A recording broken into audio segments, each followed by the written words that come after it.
hari ini kita menyikapi ya hasil daripada realcon yang sudah masuk kepada tim pemenangan 02, yang mana sesuai dengan hasil quick-count dari beberapa media, kita menempati di angka 53%, sekian.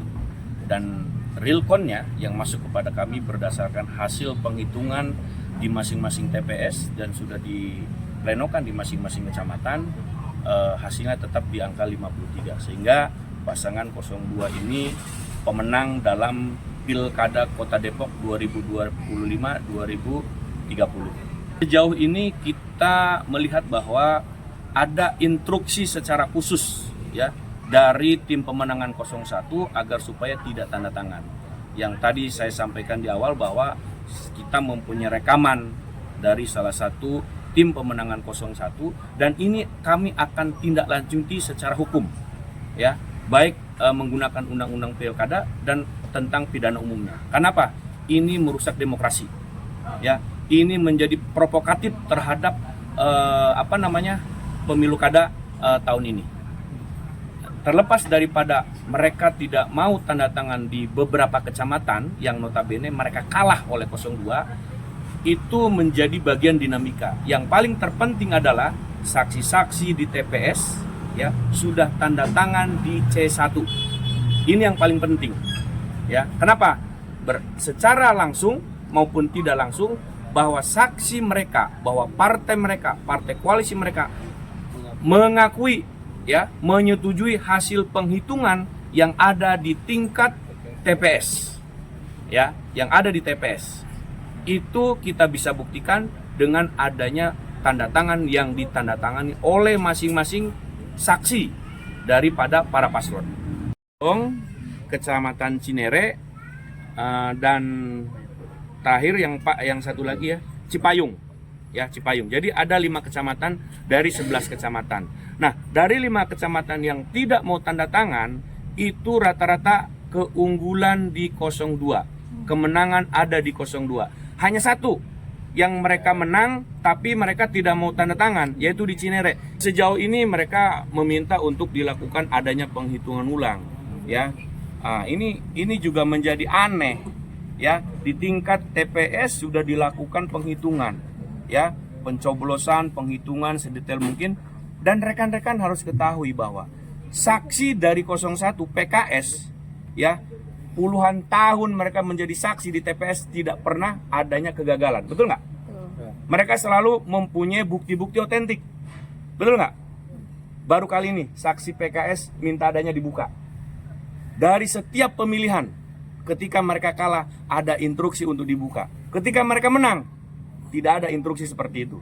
Dengan pelanggaran ya, yang sudah diatur di dalam pilkada, bahwa penduduk Kota Depok ini kurang lebih di angka di bawah 2 juta ya. Jadi 0,5% itu bisa masuk gugatan di MK.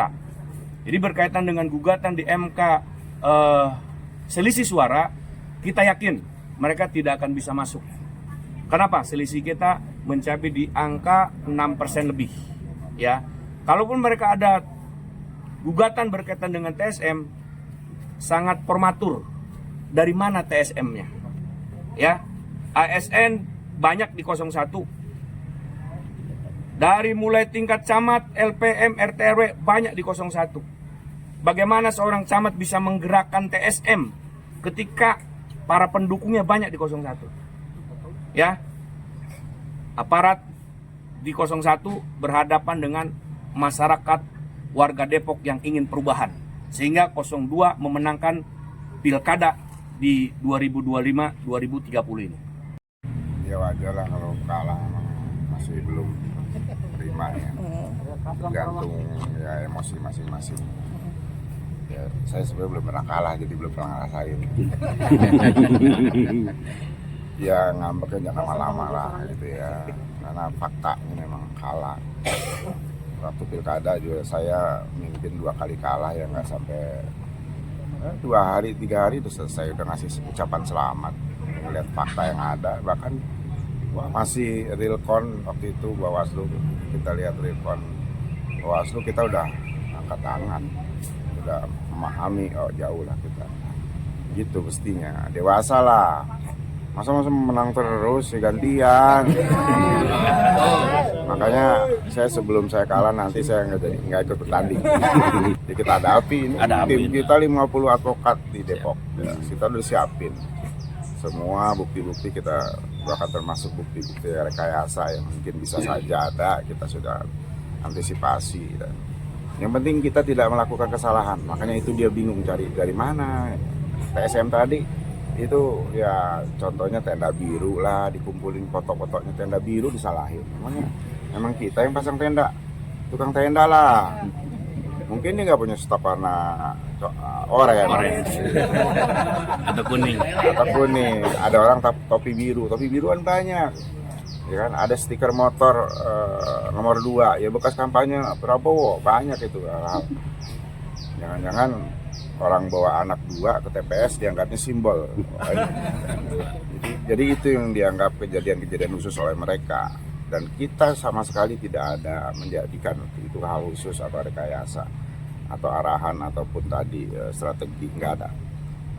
Kita selama saya yang mimpin di terakhir pun waktu mereka atau waktu ada perbincangan money politik, saya udah katakan walaupun calon kita punya uang, saya nggak menganjurkan untuk money politik.